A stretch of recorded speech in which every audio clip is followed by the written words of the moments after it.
Talking about competition, you see that in the president's speech, some states got special mention in terms of how they have been cooperating with the federal government. I think the states of Ondo, Edo, Delta, Imo, Cross River, Benue, Ogun, Kaduna, and Plateau states got special mention for their support for the presidential initiative for palm oil, rubber, cashew, cassava, potatoes, and other crops. So, to your mind, do you think then that we are actually on the right trajectory, or you think that unless we restructure, even this that we're doing, we risk losing it? Even if we restructure, you see, the states, again, like I said, our governors might not help matters. But when you restructure and powers go, the governors will now be held personally liable and accountable to the people. You have to pay tax to the center. One cheering news, too, that I got from Mr. President. Incidentally, I'm one of the beneficiaries on this agric loan. You know, we have to diversify. People have to go out to farm. I've been a farmer. I've never had this opportunity. But like previously, people would collect money and go and marry many wives. Travel with girlfriends abroad. But this one, you're not giving cash. You are giving your farm implements. For instance, we have about 120,000 fish in our farm. They will give you the feed, give you everything. So by the time you diversify, a lot of people get involved in this thing. There's market for it, because at the end of the central bank will also come and buy up the products at the end of the day. But what you need is management. By the time we go into fishery, go into palm produce, look at other areas. We generate money. I'm not the issue of saying we want to export a pencil and all this. What's the meaning of that?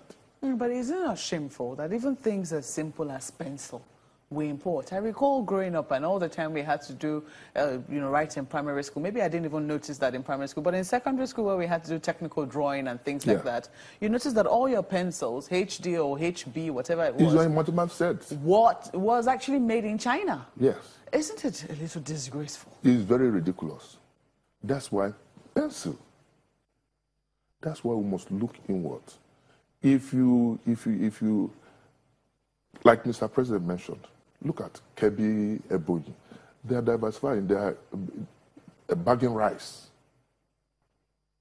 And the importation of rice now has reduced. Has it? It has, yes. Importation of rice has reduced.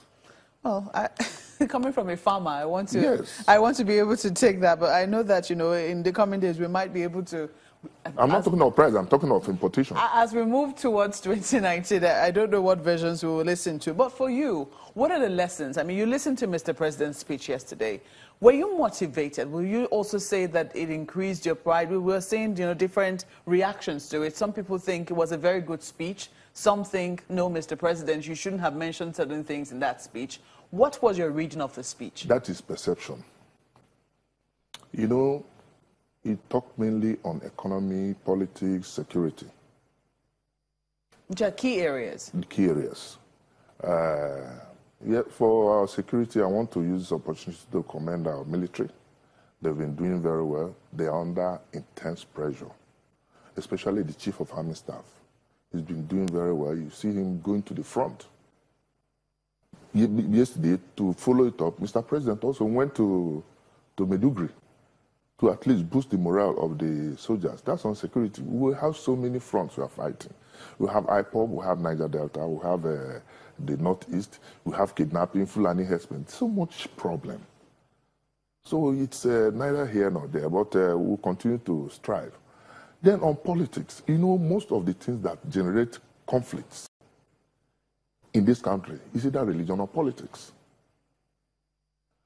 A general statement condemning a whole set of people in the Southeast as if all the community leaders did not or were in support of what IPOB was doing, that was not conciliatory. The people who write the speech for Mr. President should say those things that bring us together than those things that separate us. It's for that aspect, and if you see the media is the template with which we monitor people's reaction. You've seen reaction on the papers. People picked on that one particularly, that the president shouldn't have said that. But some people will say, isn't that also saying the truth? I mean, in some areas, he talked about how, you know, in the Niger Delta, he commended the elders in the Niger Delta. That is divisive. Is it? Yes, it's divisive. You commend the people of Niger Delta, then you condemn the people of Southeast. It's divisive. It doesn't say that you can learn an example from this, from how this has been handled. You can learn. I'm not saying you cannot learn, but as a leader, he's the father of all. He's the president of the Federal Republic of Nigeria. How would you feel if the president had said, well, I've used this independence celebration to appeal to the leaders of the Southeast or the agitators to talk or cancel their words, which is better than condemning the entire leadership of South? No, I don't think that is right. No. You see, we have Nigeria is a project we all believe in. Like I always say, I continue to maintain it. I have spent 35 years serving this country. I retired in 2010. I have no other place to go. All my life has been in government. So I must do everything possible to ensure that there's stability, there is peace in the country. Because if you don't have peace, there is no way you can have development. But isn't that what he's also saying? I mean, I'm reading the speech here. As a young army officer, I took part from the beginning to the end in our tragic civil war, costing about 2 million lives, resulting in fearful destruction and untold suffering. Those who are agitating for a rerun were not born by 1967 and have no idea of the horrendous consequences of the civil conflict which we went through. Fact. I am very disappointed that responsible leaders of these communities do not warn their hot-headed youths what the country went through. That's where I have problem. That's where I have problem. First part of it, yes, he made fact. Nobody wants war. I personally would not want any war because I believe in Nigeria. I don't think, but we need a country that is equitable, to have justice, fairness. I think that will bring peace. Yeah, he mentioned, I mean, that definitely, he acknowledged that much. No, a general statement, that's where I quarrel with. But I told you, you have read it. And I said, how would it have been that I've used the occasion to appeal to the community leaders to cancel their words?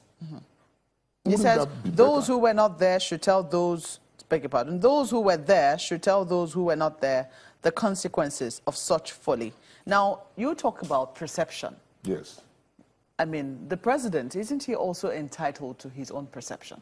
He's entitled to his perception, but his perception, his perception matters a great deal because he's a leader. So